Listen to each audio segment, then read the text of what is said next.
மதிப்பு கிடைக்குது, மரியாதை கிடைக்குது, பிரச்சனை வருதுன்னா ஓடி ஒளிகிற ஆளுகள்லாம் கிடையாது. பிரச்சனையே எங்களுக்கு மதிப்பு தாயா, பிரச்சனை என் மேல வந்தா என் மேல பெட்டிஷன் வந்தாலே எனக்கு கௌரவம்யா அப்படின்னு நினைக்கக்கூடிய ராசி சிம்ம ராசி. நியாயத்திற்காக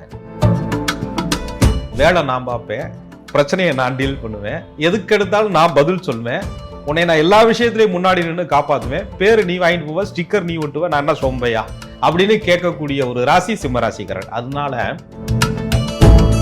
இது என்னால அது காதலால காவல்துறை விசாரணை அப்படின்ற மாதிரி இருக்கு. எப்ப பார்த்தாலும் அக்கறைங்கிற பேர்ல ரொம்ப அவங்கள பின்தொடருவார்கள். அதே நேரத்துல அது எல்லாரையும் கிடையாதுங்க.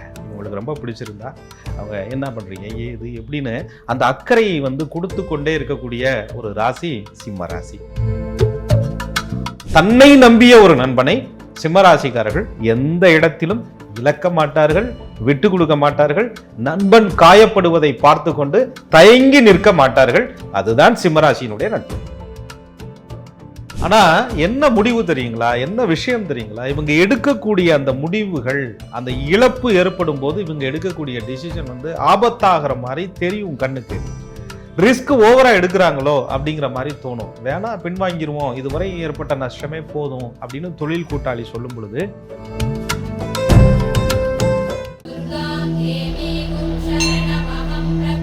அன்பான நேயர்களுக்கு வணக்கம். ஒவ்வொரு ராசியினருக்கும் தனிச்சிறப்புகளும் குணங்களும் இருக்கு. அப்படியான குணங்களை நம்ம சரியா புரிஞ்சுக்கிட்டோம் அப்படின்னா அவங்கள நம்ம ஈஸியா ஹேண்டில் பண்ணலாம், ஈஸியா டீல் பண்ணலாம். அப்படி சிம்ம ராசிக்காரர்களுடைய குணங்கள் என்ன, இவங்களை நம்ம எப்படி புரிஞ்சுக்கலாம், ஜோதிடம் சார்ந்து இதை நம்ம தெரிஞ்சுக்க போறோம். புலிப்பாணி சித்தர் வழி ஜோதிடர் திரு கோகுலகண்ணன் இவர்கிட்ட இந்த விஷயத்தை நம்ம கேட்டு தெரிஞ்சுக்கலாம். வாங்க. வணக்கம் சார். வணக்கம். குரு வாழ்க, குருவே துணை. பொதுவாக அந்த சிம்ம ராசி அப்படின்னாலே ரொம்ப கம்பீரமான ராசியாக இருப்பாங்க. அப்போது இவங்களோட நம்ம ட்ராவல் பண்ணுறது அப்படிங்கிறது சேலஞ்சிங்காக இருக்குமா? இவங்களை நம்ம எப்படி புரிஞ்சுக்கலாம் சார்? கம்பீரம் அப்படின்னோடனே அது எந்த விஷயத்தில் அப்படின்னு ஒரு கணக்கு இருக்கு இல்லையா? சிம்ம ராசியை பொறுத்தவரையும் ராசியாதிபதி சூரிய பகவானாக வர்றார். ஸோ சூரியன் அப்படின்றது உங்களுக்கு ஒரு தலைமை, அது மையமாக வைத்து தான் கோள்களுடைய இயக்கம் அப்படின்னு நம்ம சொல்கிறோம். சூரிய பகவான் அவருக்கு ஒரு தனி சிறப்புகள் உண்டு. அத்தனை உயிரினங்களினுடைய ஒரு ஆதார சக்தி அப்படின்னு சொல்லலாம். ஸோ அந்த கிரகத்தை அவரை ஆதிக்கமாக பெற்றவர்கள் சிம்மராசிக்காரர்கள். ஒரு மரியாதை கிடைக்குது, ஒரு மதிப்பு கிடைக்குதுன்னா அவங்க முன்னாடி நிற்பாங்க அப்படின்னு சொல்லுவாங்க. சரி, மரியாதை மதிப்புல மட்டுமா முன்னாடி நிற்கிறாங்க? பிரச்சனை வந்தாலும் அந்த இடத்துல சிம்மராசிக்காரர்கள் தயங்கி ஓடுவது கிடையாது. அதனால தான் அந்த கம்பீரம்னு சொல்கிறான்.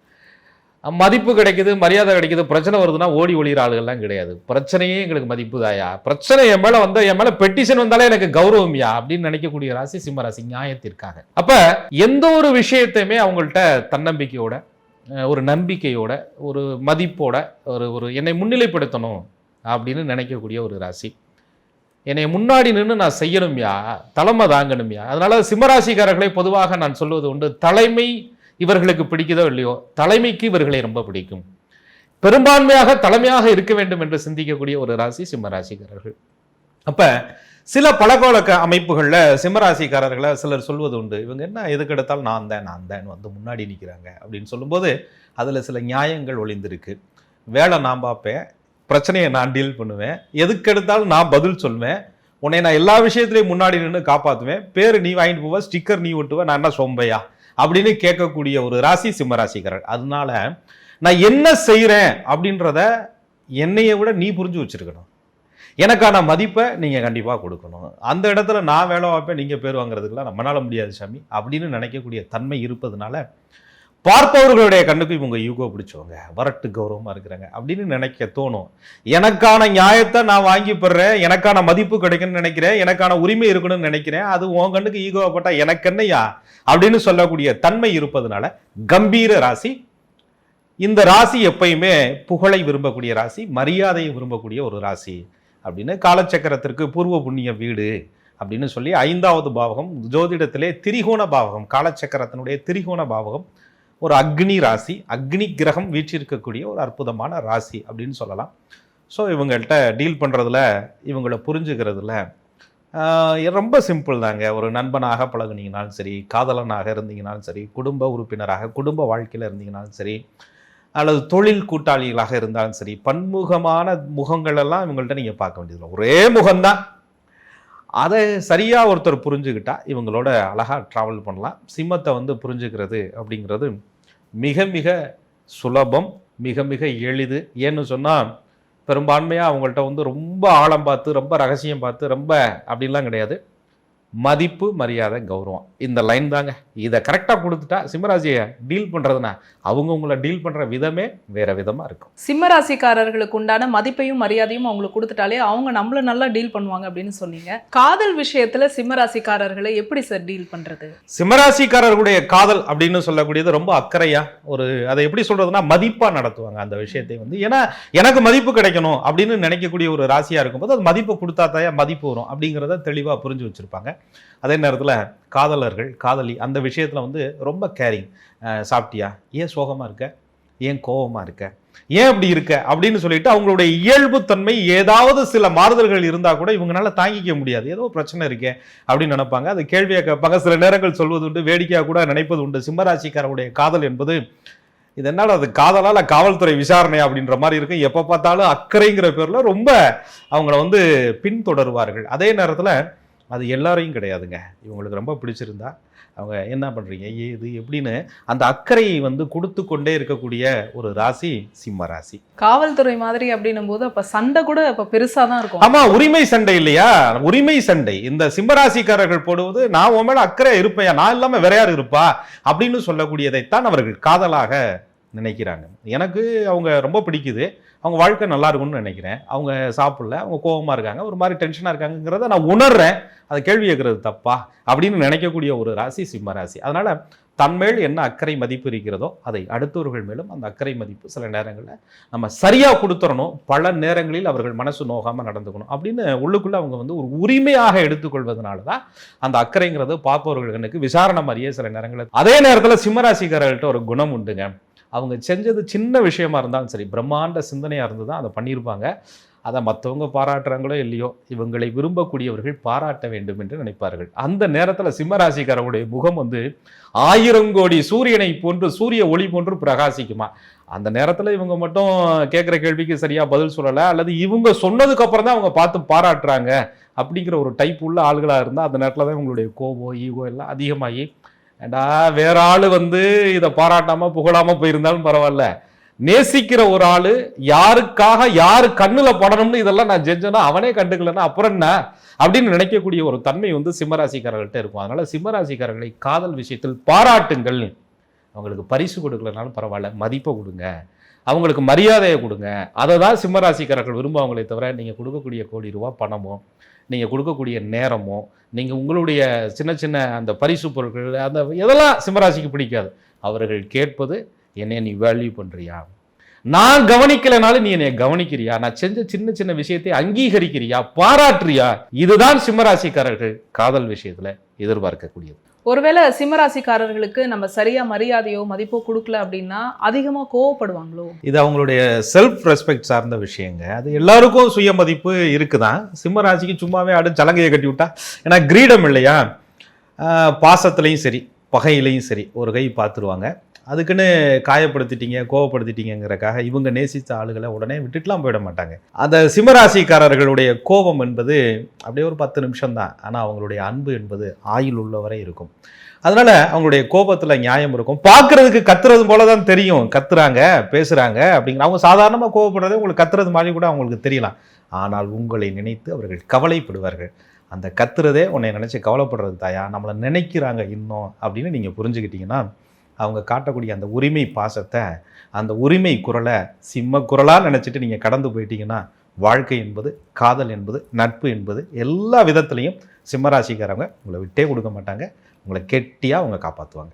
சிம்மராசிக்காரர்கள் வந்து ஒரு நண்பனாவோ தோழியாவோ இருக்காங்க அப்படின்னா அந்த ஃப்ரெண்ட்ஷிப் ஸ்ட்ராங்காக இருக்கணும் அப்படின்னா இவங்களை நம்ம எப்படி புரிஞ்சுக்கிறது சார்? சிம்மராசிக்காரர்களுடைய அந்த நட்பு அப்படிங்கிறது ஒரு நல்ல ஒரு இலக்கணம் அப்படின்னே சொல்லலாம். என்ன காரணம் அப்படின்னு சொன்னால் இயல்பாக சொல்வது உண்டு, அது சூரியனுடைய ஆதிக்கம் இல்லையா, ராஜகிரகம்னு சொல்லுவாங்க. டீ குடிக்க போனால் கூட 10 பேர் கூட போய் நிற்பாங்க, அல்லது டீ குடிக்க போகிற இடத்துல 10 பேர் இவங்களை சூழ்ந்து இருப்பாங்க. டீ குடிக்க போகும்போது கூட படையோடு போகக்கூடிய ஒரு தன்மை. டீ மட்டும் இல்லை, எந்த இடத்துக்கு போனாலும் ஒரு மக்கள் புடைசூழ அப்படி போகணும், தனியாக போயிடக்கூடாது அப்படின்னு. சில பேர்லாம் சாப்பாடை ஒழிச்சு வச்சு சாப்பிடுவாங்க. அதெல்லாம் சிம்மராசிக்கு பிடிக்கவே பிடிக்காது. வா போகலாம் அப்படின்னு சொல்லிட்டு டீல் பண்ணுற அந்த தன்மை வந்து நட்பு விஷயத்தில் எப்பயுமே உண்டு. நட்புக்காக பணம் செலவழிக்கிறோம், நேரம் செலவழிக்கிறோம் அப்படிலாம் சிம்மராசிக்காரர்கள் நினைப்பது கிடையாது, சரியான நட்பாக இருக்கும் பட்சத்தில். அதே நேரத்தில் என் மேலே ஒரு குறை சொல்லிடக்கூடாது, என்னைய மதிப்பு குறைவாக நடத்திடக்கூடாது, நட்புலையும் ஒரு எல்லை வச்சுக்கணுமையா, நம்ம மதிப்பு அந்த இடத்துல குறைஞ்சிடக்கூடாது அப்படின்னு நினைக்கக்கூடிய ஒரு தன்மை சிம்மராசிக்காரர்கள்ட்ட எப்பயுமே உண்டு. நண்பன் அப்படின்ற ஒரு ஆள் சிம்மராசிக்காரர்கள் மனசில் ரொம்ப நல்லபடியாக இடம் கிடைச்சிட்டா, நண்பனுக்கு ஒரு பிரச்சனை அப்படின்னு சொன்னால் பிரச்சனையை கண்டு ஓடி போகாத ஒரு ராசி, பிரச்சனை வந்துருச்சு அப்படின்னு அதை விட்டு நம்ம எஸ்கேப் ஆயிடணும் அப்படின்னு நினைக்காத ஒரு ராசி சிம்மராசிக்காரர்கள். வாடா 2ல் ஒரு கை பார்த்துடலாம் அப்படின்னு சொல்லி அந்த பிரச்சனையை டீல் பண்ணுற விதமே வேற விதமாக இருக்கும். அதே நேரத்தில் அந்த பிரச்சனை ஏற்படுத்திய நபருக்கு பிரச்சனையே இவன் பெருசாக்கி விட்டுறான் போல இருக்கையா அப்படின்ற மாதிரி ஒரு பயத்தையும் இவர்கள், ஏன்னா பயம் தெரியாது சிம்மராசிக்காரர்களுக்கு. சிம்மராசி பயப்படும்னு நான் சொல்லலை, பிரச்சனையை சொன்ன ஆளுக பயப்படுற மாதிரி ஒரு சூழ்நிலை உருவாயிடும். வாடா பார்த்துக்கலாம், என்ன இதுக்கு போய் பயந்துகிட்டு இருக்க அப்படின்னு ஆணோ பெண்ணோ, அதுலேயும் சிம்மராசிக்கார பெண்கள் பிரச்சனையை கண்டு இவங்க பெண் தானே அப்படின்னு நீங்கள் ஒதுங்க முடியாது. அந்த இடத்துல சவாலாயிடும், அவங்களுடைய ஈகோவை வந்து நீங்கள் தூண்டி விட்டதாயிடும். அதை எப்படிடா நான் ஒதுங்குறது அப்படின்ற ஒரு தன்மை வந்து அவங்களுக்கு அந்த இடத்துல வெளிப்பட ஆரம்பிச்சிடும். அப்போ தான் சிம்மத்தோட ஒரிஜினலுடைய டைப்பே வெளியில் வரும். ஏன்னா நட்பு அப்படிங்கிற விஷயத்தில் பணத்தை தாண்டி பாசம் இதெல்லாம் ஒரு பக்கம்னு வச்சுக்கோங்க. பிரச்சனைக்கு, உன்னுடைய கஷ்டத்திற்கு உனக்கு ஒரு எதிர்ப்பு வந்தால், சிம்மராசிக்காரர் ஒருவரை நீங்கள் நண்பராக பெற்றிருந்தால் அவரை மீறி ஒரு ஆள் உங்களை தொட முடியாது. அந்த அளவிற்கு படைக்கு படை, அடிக்கு அடி, பாசத்துக்கு பாசம், நட்புக்கு நட்பு அப்படிங்கிற உரிமை வந்து சிம்மராசிக்காரர்கள் எப்பொழுதுமே அதை மனசில் வந்து நினைப்பாங்க. இது முடிக்கிட்டேன். உரிமை வந்து சிம்மராசிக்காரர்கள் எப்பொழுதுமே அதை வந்து எடுத்துக்கிடுவாங்க. அதனால் நட்பு விஷயத்தில் சிம்மராசிக்காரர்கள் நம்ம பயம் இல்லாமல் இருக்காங்க, நம்மளை வந்து பிரச்சனையில் சிக்க வச்சுட போகிறாங்க, நம்ம வாட்டில் கூட ஏதோ மன்னிப்பு கேட்டுட்டு போயிருக்கலாம், மன்னிப்பு கேட்காதன்னு சொல்கிறாங்க அப்படின்ற அந்த நட்பு வந்து எப்பயுமே ஒரு உண்மையான நட்பு அப்படின்னு சொல்லலாம். தன்னை நம்பிய ஒரு நண்பனை சிம்மராசிக்காரர்கள் எந்த இடத்திலும் இழக்க மாட்டார்கள், விட்டு கொடுக்க மாட்டார்கள். நண்பன் காயப்படுவதை பார்த்து கொண்டு தயங்கி நிற்க மாட்டார்கள். அதுதான் சிம்மராசியினுடைய நட்பு. சிம்மராசிக்காரர்கள் ஒரு ஃப்ரெண்டாக இருக்கும்போது அந்த நட்புல ஒரு பிரச்சனை வருது அப்படின்னா இவங்க எப்படி சார் ரியாக்ட் பண்ணுவாங்க? நட்புல இல்லாத பிரச்சனைன்னு ஒன்றும் இல்லை, சின்ன சின்ன விஷயங்கள் அதை கடந்து போயிடுவாங்க. ஒருவேளை அவர்களை அவமதித்தால், அவங்க செய்கிறத எப்போ பார்த்தாலும் குறை சொல்லிக்கிட்டே இருந்தால், குத்தம் சொல்லிக்கிட்டே இருந்தால், அவங்களுக்கு உரிய மரியாதையை கொடுக்கலன்னா, அவங்க மேலே எல்லாத்துக்கும் மேலே நம்பிக்கை இல்லாமல் நீங்கள் இருந்தால், இது ரொம்ப ரொம்ப முக்கியம். நம்ம மேலே அவங்க நம்பிக்கையே படலை, நம்ம வார்த்தைக்கு மதிப்பே இல்லை, எப்போ பார்த்தாலும் நீ டவுட்லேயே இருந்துக்கிட்டு இருக்க அப்படின்னு நினைக்கும் போது சிம்மராசிக்காரர்கள் அந்த நட்பில் இருந்து என்ன செய்யலாம், அந்த நட்பை கன்டினியூ பண்ணலாமான்னு யோசிக்க ஆரம்பிப்பாங்க. நீங்கள் சொல்கிற மாதிரி பிரச்சனை அப்படிங்கிறது கூடுமான வரை சிம்மராசிக்காரர்கள் நம்மால பிரச்சனை வந்துடக்கூடாது நட்பு விஷயத்தில் அப்படின்னு நினைக்கக்கூடிய ஒரு ஆட்கள். ஏன்னு சொன்னால், நட்புக்காக, நண்பனுக்காக ஒரு பிரச்சனை அப்படின்னு சிம்மராசிக்காரர்கள் நண்பன் சந்திக்கக்கூடிய பிரச்சனையை தாம் பிரச்சனையாக நினச்சிக்கிட்டு அந்த பிரச்சனை பண்ணினவங்களை பிரச்சனை பண்ணாமல் சிம்மராசிக்காரர்கள் ஒரு பொழுதும் ஓய மாட்டார்கள். ஒருவேளை நட்பே பிரச்சனையாக இருந்தால், சரி ரைட்டு, நம்ம இவனுக்காக மற்றவன்கிட்ட சண்டை போடலாம், இவனோட ஏன்டா சண்டை போடணும், பழகி தொலைஞ்சிட்டானே அப்படின்னு நினச்சிட்டு கூடுமான வரை உடனே விலகி விடுவார்கள் அந்த நட்பிலிருந்து சிம்மராசிக்காரர்கள். அதனால் நட்புங்கிற விஷயத்தில் சிம்மராசிக்காரர்களுடைய பலம்னு அதை சொல்லலாம். அடுத்தவன் பிரச்சனையை உங்கள் பிரச்சனையை எடுத்துக்கிட்டு நீங்கள் வந்து உரிமையாக பேசி அதை தீர்த்து அதுக்கு தீர்வு பார்த்து எந்த எல்லை வரைக்கும் போய் போராடி ஜெயிக்கிறீங்க, இது உங்களுடைய பலம். அந்த நண்பன் வந்து அதுக்கு மதிக்கணுமே. காரியவாதிகளோடு நீங்கள் சேர்ந்தீர்கள் என்றால் அது நட்பே கிடையாது இல்லையா? அதை சிம்மராசிக்காரர்கள் உணரும் போது அந்த நட்பை விட்டு வெளியில் வருவாங்க. அப்போ சிம்மராசிக்காரர்கள் எதிர்பார்க்கறது நட்பு அப்படின்னா நம்பிக்கை. சிம்மராசிக்காரர்கள் நமக்கு தொழிலில் ஒரு கூட்டாளியாக அமைகிறாங்க, பிஸ்னஸ் பார்ட்னராக இருக்காங்க, அது வந்து லாங் டேர்மாக அந்த பிஸ்னஸ் பண்ணணும் இல்லையா? இவங்களை நம்ம எப்படி புரிஞ்சுக்கிறது, எப்படி ஹேண்டில் பண்ணுறது சார்? தொழில் அப்படின்னு சொல்லும்போது ராசியாதிபதி சிம்மராசிக்கு சூரிய பகவானாக வருவார். ஒருவருடைய சுய ஜாதகத்தில் லக்னத்தை பொறுத்து 10ஆம் அதிபதி தொழில் ஸ்தானாதிபதியாக மாறுவார். தொழில் காரக கிரகம் என்று சொல்லக்கூடிய சனி பகவானுடைய நிலைமையை பொறுத்து தான் கூட்டாளியவே தேர்வு செய்யணும்.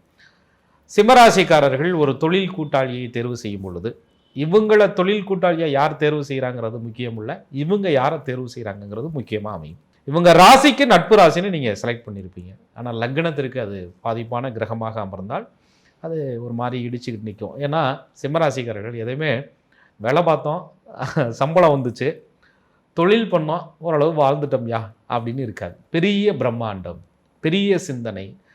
அந்த தொழில் பண்ணால் எனக்கு வந்து பேர் வரணும்ல, என் பிராண்டு வெளியில் வரணும்ல, நான் பிராண்டாக மாறணும்ல, இந்த பிராண்டோட ஓனர் நான் சொல்லணும்ல அப்படிங்கிற தன்மை வந்து இவர்கள்ட்ட எப்பயுமே சிம்மராசிக்காரர்கள்ட்ட இருக்கும். ஆக கூட்டாளிகளுக்கு என்ன எப்போ பார்த்தாலும் இவங்க தான் அப்படின்ற மாதிரி நினைக்கிறாங்களோ அப்படின்னு நினைக்க தோணும். இவங்க என்ன சொல்லுவாங்கன்னா, இவங்க தாங்கிறத விட நம்ம எல்லாரும் சேர்ந்து இப்படி வந்தோம் அப்படிங்கிற பேர் எடுக்கணும்ல அப்படின்னு நினைக்கக்கூடிய ஒரு தன்மை வந்து சிம்மராசிக்கு இருக்கிறதுனால, தொழில் கூட்டாளிகள் விஷயத்தில் சிம்மராசிக்காரர்களை யார் தேர்வு செய்கிறார்கள் என்பதை விட சிம்மராசிக்காரர்கள் யாரை தேர்வு செய்கிறார்களோ அதை பொறுத்து தான் இவருடைய வளர்ச்சி. சில ஜாதகங்களில் பார்ட்னர்ஷிப்பே வேண்டாம், நீங்கள் இண்டிவிஜுவலாக பண்ணுங்க அப்படின்னு சொல்லக்கூடிய ஒரு தன்மையை நிறைய பேருக்கு நாங்களும் சொல்வது உண்டு சிம்மராசிக்காரர்களுக்கு. சிம்மராசிக்காரர்கள் தொழில் விஷயத்துல பிரம்மாண்டமா யோசிக்கிறதுனால இவங்களுடைய தொழில் வளர்ச்சி எப்படி இருக்கும் சார்? பொதுவாக ஒரு தொழிலோட வளர்ச்சி அப்படிங்கிறது எல்லாரையும் ஊக்கப்படுத்த தெரியணும் இல்லையா? சுற்றி இருப்பவர்களை மோட்டிவேட் பண்ணுறதுன்னு சொல்லுவாங்க. அது சிம்மராசிக்காரர்களுக்கு கை வந்த கலை. ஊக்கப்படுத்துவாங்க, பேசுவாங்க, இதை செய்யுங்க இப்படி வளர்ச்சி ஆகும் அப்படின்னு சொல்லிட்டு வழி நடத்துவார்கள். அதனால தான் அதை தலைமை பண்பு அப்படின்னு சொல்கிறோம். ஒரு விஷயத்தை வந்து லீடர்ஷிப், அந்த லீடர்ஷிப்பை சிம்மராசிக்காரர்கள் சரியாக எடுத்துக்குருவாங்க. அதனால வரக்கூடிய சவால்கள் வரும் இல்லையா, சில ரிஸ்க் வரும் இல்லையா, அதை கண்டு பயப்பட மாட்டாங்க. ரிஸ்க்கும் சவாலும் நிறைந்ததாய வாழ்க்கை, தொழில் அப்படிங்கிற விஷயத்திலையும் அதை கடைபிடிப்பார்கள். ஏன்னு சொன்னால் சிம்மராசிக்காரர்கள் வாழ்க்கையிலேயே ரிஸ்க் எடுக்கிறதுக்கு பயப்படாத ஆளுங்க தொழில் விஷயத்தில் ரிஸ்க் எடுக்காமல் இருப்பாங்களா? பார்ட்னர் விஷயத்தில் சில நஷ்டங்கள் வருது, சில தோல்விகள் வருது அப்படின்னு சொன்னால் ஐயோ. சிம்மராசிக்காரர்கள் பணத்துக்காக மட்டுமல்ல பெருமைக்காகவும் வேலை செய்வார்கள். சிம்மராசிக்காரர்கள் புகழுக்காக வேலை செய்வார்கள். சிம்மராசிக்காரர்கள் பணத்தை விட புகழை தன்னுடைய மானமாக நினைப்பார்கள்ங்கிறத ஒருத்தர் புரிஞ்சுக்கிட்டாலே அவங்களோட பயணிக்கிறதுங்கிறது ரொம்ப ஈஸி. தொழில் விஷயத்தில் நஷ்டங்கள் வந்தாலும் கூட பார்ட்னர் தலையில் கட்டி விட்டு ஒதுங்கி ஓட சிம்மராசிக்காரர்களுக்கு தெரியாது. சமாளிப்போம்யா அப்படின்ற மாதிரி இருப்பாங்க. அந்த நேரத்தில் புது புது யுத்திகளை கொண்டுட்டு வருவாங்க. அந்த நேரத்தில் தான் சிம்மராசியோட தலைமைத்துவமே வெளியில் வரும். அவங்க அதுக்காக புது புது ஐடியாஸ், புது புது வழிமுறைகள், புது புது சூழல்கள், புது புது இடமாற்றங்கள் எல்லாத்தையுமே தேர்வு பண்ணுவாங்க. ரொம்ப நேர்மையாக பண்ணுவாங்க. அதே நேரத்தில் முதுகுல குத்துற பழக்கம், நத்த கணக்கு இன்னொருத்த தலையில் கட்டுற பழக்கம், இதெல்லாம் சிம்மராசிக்காரர்கள்ட்ட எப்பயுமே இருக்காது. க்ளோஸ் பண்ணுற பழக்கம்னு இருக்காது. தொடங்குனதை விட்டுட்டோம்னா நம்மளுடைய கௌரவமே அந்த இடத்துல போயிடுச்சே. அதை தன்னுடைய எப்படி சொல்கிறதுனா, அந்த தொழில் தான் என்னுடைய கௌரவம், அந்த தொழில் தான் என்னுடைய அங்கீகாரம், நான் உருவாக்குனது, அது கண்ணு முன்னாடியே அழியக்கூடாது அப்படின்ற ஒரு தன்மை எப்பொழுதுமே சிம்மராசிக்காரர்களுக்கு உண்டு. சிம்மராசிக்காரர்கள் தன்னுடைய தொழிலை வந்து எப்பயுமே தவ வாழ்க்கையாக அதை வந்து காப்பாற்றணும் அப்படின்னு நினைப்பாங்க. ஆனால் என்ன முடிவு தெரியுங்களா, என்ன விஷயம் தெரியுங்களா, இவங்க எடுக்கக்கூடிய அந்த முடிவுகள், அந்த இழப்பு ஏற்படும் போது இவங்க எடுக்கக்கூடிய டிசிஷன் வந்து ஆபத்தாகிற மாதிரி தெரியும் கண்ணுக்கு. ரிஸ்க் ஓவராக எடுக்கிறாங்களோ அப்படிங்கிற மாதிரி தோணும். வேணா பின்வாங்கிடுவோம், இதுவரை ஏற்பட்ட நஷ்டமே போதும் அப்படின்னு தொழில் கூட்டாளி சொல்லும் பொழுது அந்த ரிஸ்கை துணிந்து எடுத்து நஷ்டமே வந்தாலும் நான் பொறுப்பு அப்படின்னு சொல்கிறதுக்கு ஒரு தைரியம் வேணும்ல. அந்த தைரியம்தான் சிம்மராசிக்காரர்களுடைய தொழிலில் அவங்க கடைபிடிக்கக்கூடிய தைரியம். அந்த தைரியம் வந்து கரெக்டாக இவங்களை லக்னத்திற்கு சாதகமான யோக திசைகளெல்லாம் நடந்துச்சுன்னு வச்சுக்கோங்களேன். இந்த தைரியமாகப்பட்டது அப்படியே அவங்கள புகழாக மாற்றி அந்த நேரமும் இவர்களுக்கு ஒத்து வந்து சிம்மாசனம் போட்டு தொழிலில் அமர்வார்கள். யார் நினைத்தாலும் இவர்களை கீழே இறக்கவே முடியாது. எப்பொழுதுமே அந்த தொழில் விஷயத்தில் நம்பர் 1 இருக்கணும் அப்படின்ற ஒரு நினைப்பு சிம்மராசிக்காரர்கள்ட்ட இருக்கும். இப்போ சிம்மராசிக்காரர்களை மதிப்பாக நடத்தணும், மரியாதையாக நடத்தணும். அப்போது இவங்களை வந்து குறை சொன்னால் இவங்களுக்கு பிடிக்காதா சார்? அப்படி இல்லை. குறை சொல்வது அப்படிங்கிறது முகத்துக்கு நேருக்கு நேராக உட்காந்துட்டு குறை இருந்தால் பரவாயில்ல, குறை சொல்லணுங்கிறதுக்காகவே ஒரு குறையை கண்டுபிடிச்சா, ஒரு குத்தத்தை கண்டுபிடிச்சு வந்தால் சிம்மராசிக்காரர்களுக்கு அது பிடிப்பதில்லை. பொதுவாகவே நேருக்கு நேரம் அவர்களுடைய குறையை வந்து சுட்டி காட்டுபவர்கள். தப்பு இருந்தால் கூட அதை யோசனை பண்ணுறாங்க. தப்பே இல்லாமல் அவங்க குத்தம் கண்டுபிடிச்சிக்கிட்டே இருக்கிறாங்கன்னா அந்த இடத்துல அந்த சிம்மராசிக்காரர்கள் அதை ஏற்றுக்கொள்வதே கிடையாது. சிம்மராசிக்காரர்கள்ட்ட ஒரு அடிப்படை குணம், அந்த குறை சொல்லணும் அப்படின்னு நினைக்கும் போது, நீங்கள் ரொம்ப அழகாக பண்ணியிருக்கிறீங்க, ரொம்ப நல்ல ரிசல்ட் வந்திருக்கு, இந்த திறமையை இன்னும் கொஞ்சம் சிறப்பாக பண்ணால் இதை விட பெரிய ரிசல்ட் வரும். ஏன்னா உங்களால் முடியலன்னா வேறு யாருனால முடிய போகுது. பிரச்சனையவே நீங்கள் இவ்வளோ அழகாக டீல் பண்ணுறீங்கன்னா நல்ல விஷயத்தை எவ்வளோ அழகாக டீல் பண்ணுவீங்க அப்படின்னு சின்ன பாராட்டு போதுங்க. அவ்வளோதாங்க சிம்மம் எதிர்பார்க்குறது. பாராட்டியா அவங்களுடைய மனசை குளிர்வீங்கய்யா. அவங்க செய்கிறது சிறப்புன்னு சொல்லுங்கய்யா. சிறப்பு இல்லாத விஷயத்தை கூட இன்னும் கொஞ்சம் சிறப்பாக செய்வார்கள் சிம்மராசிக்காரர்கள். அதனால் சிம்மராசிக்காரர்களை குத்தம் கண்டுபிடிக்கிறதுக்குன்னே ஒரு குத்தத்தை தேடாமல், அந்த குற்றமே இருந்தாலும் கூட நிறைய நிறைவுகள் இருக்கிறதுனால பிரச்சனைகளை காப்பாற்றுறாங்கல்ல. இன்றைக்கி வந்து இருக்கிற பிரச்சனையில் என்ன தெரியுமா பெரிய பிரச்சனைக்கான நேரத்தில் ஒருத்தர் உங்களை விட்டுட்டு போயிட்டாலே அதுவே பெரிய பிரச்சனை. பிரச்சனைக்கான நேரத்திலும் பிரச்சனைக்கே பிரச்சனை கொடுக்கக்கூடிய ஒரு தன்மை சிம்மத்துக்கு இருக்குன்னு சொன்னா அவர்கள் உங்களுக்கான கொடுப்பனை, அவங்க உங்களுக்கான பாதுகாப்பு, அவங்க உங்களை நேசிக்கிறாங்க அப்படின்னு சொன்னா உங்களுக்கு ஒரு பெரிய தைரியம், ஒரு பெரிய பக்கபலம், பெரிய ஒரு டீம் உங்களோட இருக்குன்னு அர்த்தம். அப்படிங்கிறத நீங்கள் புரிஞ்சுக்கிட்டீங்கனாலே சிம்மராசிக்காரர்கள் சில நேரங்களில் கோபப்பட்டாலும் அவங்க விரும்புறது ஒன்றே ஒன்று, ஸ்டிக்கரை நீ விட்டாத என் ஸ்டிக்கரையும் சேர்த்து விட்டு, பேரை நீ வாங்காத நானும் செஞ்சேன்னு சொல்லு. அதுதான் அவங்களுடைய இயல்பு. அதை மட்டும் கரெக்டாக கொடுத்துட்டா உரிய இடத்தில் அவர்களுக்கான நிலையை சரியாக நீங்கள் பதிவு செய்தால் அவங்க உங்கள் மனசில் நிச்சயமாக உங்களை பதிவு பண்ணி வச்சுருப்பாங்க. சிம்மராசிக்காரர்களுடைய மரியாதையை, மதிப்பை நீங்கள் காப்பாற்றுனீங்கன்னா அவங்க உங்களை மட்டும் இல்லை உங்கள் குலத்தையே காப்பாற்றக்கூடிய ஒரு தன்மை அவங்கள்ட்ட இருக்கும். அதனால் அவங்கள மதிக்க கற்றுக்கொள்ளுங்கள், மரியாதை கொடுக்க கற்றுக்கொள்ளுங்கள். சில நிறைகுறைகள் எல்லோருக்குமே இருக்கும். சிம்மராசிக்காரர்கள் விரும்பக்கூடிய அந்த பாராட்டுகளை பரிசாக கொடுங்க. நிச்சயமாக அவங்க நட்பும் காதலும் அவங்களுடைய உறவும் என்றுமே உங்களுக்கு நீடித்திருக்கும். சிம்மராசிக்காரர்களை எப்படி ஹேண்டில் பண்ணுறது, இவங்களை எப்படி டீல் பண்ணுறது அப்படிங்கிறத சொல்லியிருந்தீங்க சார். அடுத்ததாக நம்ம கன்னிராசிக்காரர்களுக்கு உண்டான விஷயங்களை நம்ம பேசலாம். மிக்க நன்றி. மிக்க நன்றி. குரு வாழ்க, குருவே துணை. என்ன நேயர்களே, உங்களுக்கு தெரிந்த சிம்மராசிக்காரர்கள் உங்களுக்கு நண்பனாவோ, காதலனாவோ, காதலியாவோ, இல்லை பிஸ்னஸ் பார்ட்னராவோ இருந்தால் இவங்களை எப்படி டீல் பண்ணுறது அப்படிங்கிறத இந்த எபிசோடில் நீங்கள் கேட்டு தெரிஞ்சுட்டு இருந்துருப்பீங்க. இது மாதிரி ஜோதிடம் சார்ந்த நிறைய வீடியோக்கள் நம்மளுடைய சேனலில் தொடர்ச்சியாக அப்லோட் பண்ணிட்டு இருக்கோம். இது எல்லாமே உங்களுடைய யூடியூப் நோட்டிஃபிகேஷன் ஆட்டோமேட்டிக்காக வரணும் அப்படின்னா நீங்கள் செய்ய வேண்டியது ஆஸ்ட்ராலஜர் கோகுலகண்ணன் யூடியூப் சேனலில் உடனடியாக சப்ஸ்கிரைப் பண்ணிக்கோங்க. பக்கத்தில் இருக்கக்கூடிய பெல் ஐக்கானை மறக்காமல் கிளிக் பண்ணுங்கள். இந்த வீடியோ நீங்கள் பார்த்ததற்கு மிக்க நன்றி.